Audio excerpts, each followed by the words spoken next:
Assalamualaikum warahmatullahi wabarakatuh. Perkenalkan, nama saya Devi Ludiana Azaria. Saya mahasiswa Teknik Informatika Universitas Negeri Surabaya. Pada pertemuan hari ini, kita akan sama-sama mempelajari tentang standar dan frekuensi WiFi. Yang pertama, standar wireless dan frekuensi. Jadi, WiFi ini diatur oleh organisasi IEEE, di mana IEEE ini merupakan sebuah organisasi yang mempunyai beberapa standarisasi dalam khususnya teknologi komunikasi. WiFi ini diatur dalam standar IEEE 802.11. Ada juga standar misalnya IEEE 802.10 itu mengatur tentang LAN atau MAN security. Di sini terdapat suatu tabel standarisasi IEEE 802.11a, 802.11b, 802.11g, 802.11n, dan 802.11ac. Untuk yang pertama kali yaitu pada tahun 1999 menciptakan dua standar WiFi yaitu 802.11a dan 802.11b, di mana keduanya ini mempunyai bandwidth 20 MHz dan mempunyai antena 1x1 single in dan single out. Namun pada standar 802.11a ini mempunyai maksimum transfer yaitu 54 Mbps, sedangkan 802.11b ini maksimum data transfernya 11 Mbps.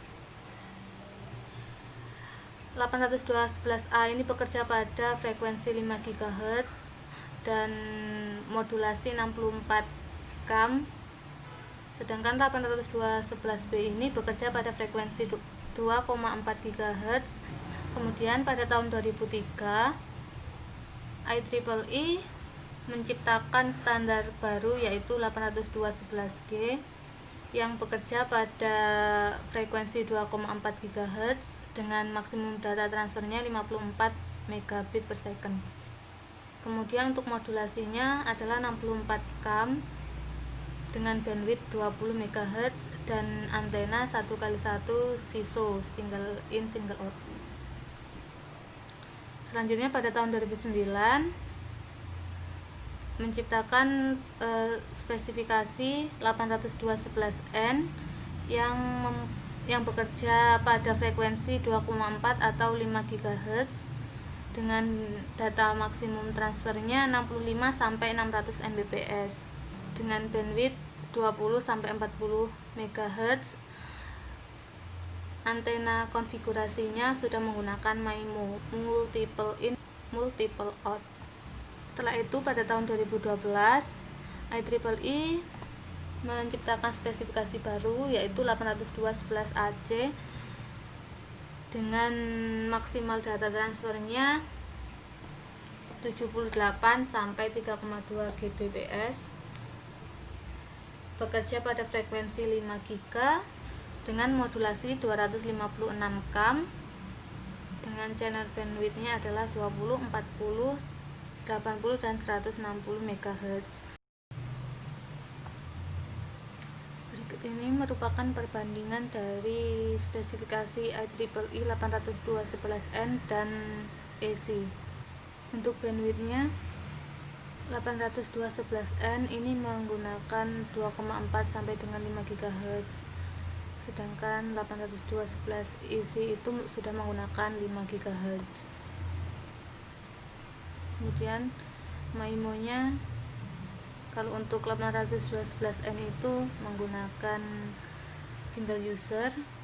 Nah, ini sudah yang AC Wave 2 ini sudah menggunakan multi user.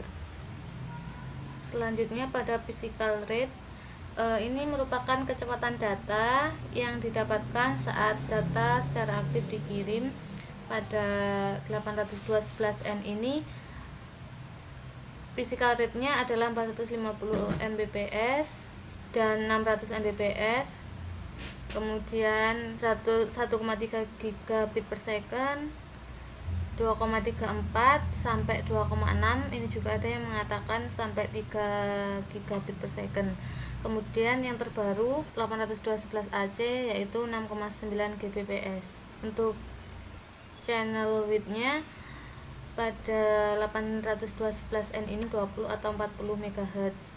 Kemudian di 11ac 80 bahkan 160. Untuk modulasinya 811n menggunakan 64 cam, pada 11ac menggunakan 256 cam. Kemudian untuk mic throughput-nya sekian. Di Indonesia terdapat 13 channel masing-masing dengan lebar data 22 MHz. Sebenarnya di SMPN ini terdapat 14 channel, namun yang diizinkan di Indonesia ini cuma ada 13 channel.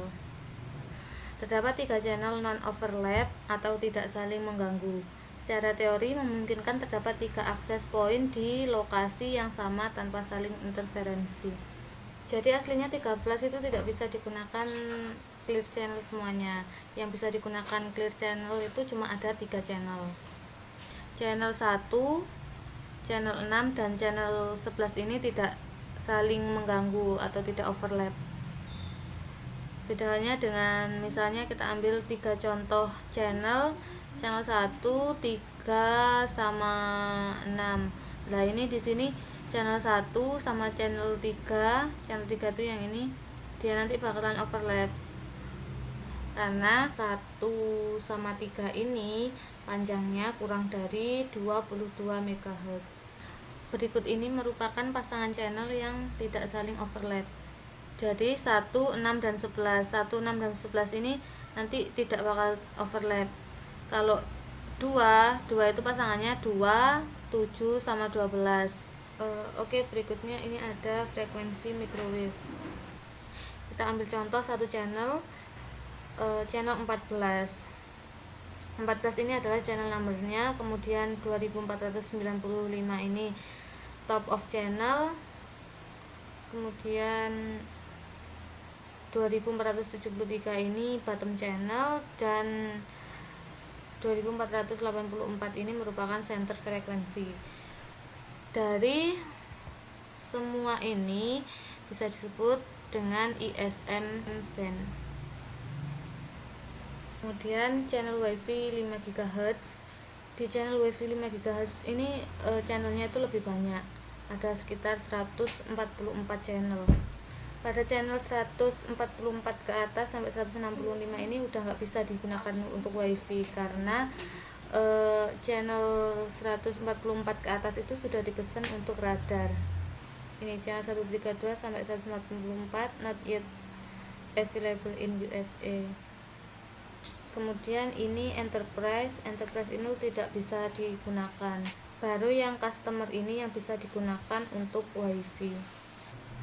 Selanjutnya ada perbandingan panjang gelombang antara 2,4 GHz dengan 5 GHz.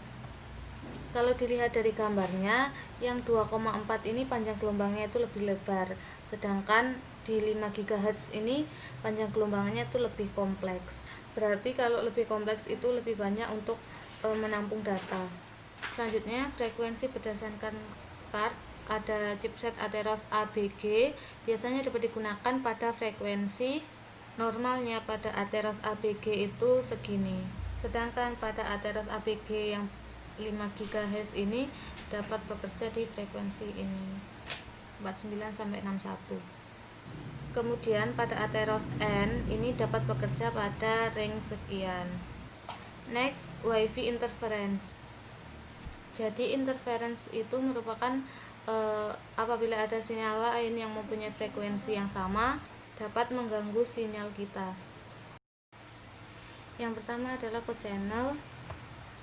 Di dalam code channel ini every client and access point on the same channel competes for time to talk. Jadi satu access point ini mau kirim atau terima ke klien ini itu bebas, ini yang bagus. Kemudian ada adjacent channel. Pada adjacent channel ini pada daerah sini maupun daerah sini itu clear, tapi pada daerah sini terjadi 3 interference, yaitu interference yang paling parah terjadi di daerah sini. Selanjutnya ada non wifi. Untuk yang non wifi ini mirip sama adjacent channel, cuma pada non wifi sinyalnya itu beda frekuensi. Jadi walaupun berdekatan, dia tuh frekuensinya nggak bakalan ganggu, karena yang satunya tuh pakai microwave, di sini pakai analog kamera, dan di sini tuh pakai cordless phone. Kita ambil contoh, misalnya pada suatu ruangan ada yang menggunakan sinyal GSM, ada juga yang menggunakan WiFi. Ini keduanya tidak akan berpengaruh, tidak akan mengganggu satu sama lainnya. Selanjutnya ada WiFi Analyzer Interference. Jadi ini adalah sebuah aplikasi yang ada di HP. Di WiFi Analyzer ini kita bisa menganalisis WiFi yang ada di sekitar kita. Wireless di mikrotik, ini adalah contoh yang tadi, channel-channel yang ada di mikrotik. Ada channel 1, 2, 3 dan seterusnya. Kemudian band. Di dalam mikrotik ada beberapa pilihan band, yaitu ada 2 GHz B, BG, BGN, 2G only, N only, 5 GHz dan seterusnya tergantung dari card. Kemudian ada channel width. Normal channel width adalah 20 MHz, realnya itu 22 MHz. Orang-orang itu biasanya nyebutnya 20 MHz untuk pembulatan aja. Semakin lebar channel, semakin besar throughput bandwidth yang dapat disalurkan, namun beresiko lebih besar terinterferensi dan begitu sebaliknya.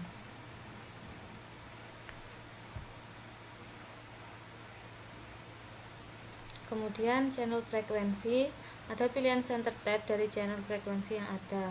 Di Indonesia terdapat 13 channel untuk WiFi 2,4 GHz. Oke, sekian pertemuan kita pada hari ini. Apabila ada kurang lebihnya saya mohon maaf.